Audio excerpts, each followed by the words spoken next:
So the way we would tend to think about this is that leaders are more associated with things like vision,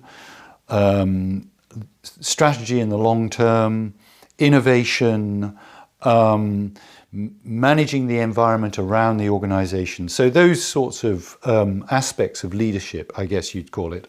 Whereas managers are concerned with making the system run, keeping the current system running, making things work more efficiently or effectively, running the sort of performance management and monitoring of the organization. In other words, much more humdrum, mundane type of aspects of what people do inside an organization. And the key difference there, I always think of it as being, increasingly we think of leadership as being about how the organization is going to adapt and innovate, how it's going to change, whereas managers seem to be those people who are much more focused around the present and maintenance and continuity of the present.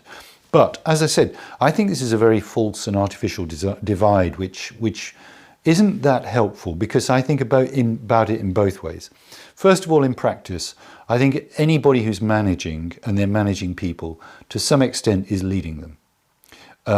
In other words, they've got a relationship which is between leader and followers, and if they're going to be effective, they've got to manage that relationship. And leadership essentially there is about direction, and anybody who's managing people has to give a sense of direction and engage with people so that they want to follow. So there's a sort of element of leadership in the management job. And then on the other side, I think that it's ridiculous to think that leaders don't manage as well. Even at the level of, say, the chief executive of an organization, the chief executive is going to spend an awful lot of time managing.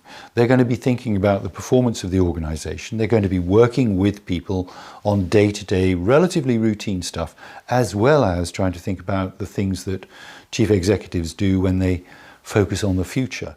So for me, although the essence of leadership may be around change and the essence of management may be around maintaining the existing system, I think it's a worryingly artificial divide if you think leaders do one thing and managers do another. There's a lot of sort of overlap. It's like a Venn diagram. There's a lot of overlap in practice.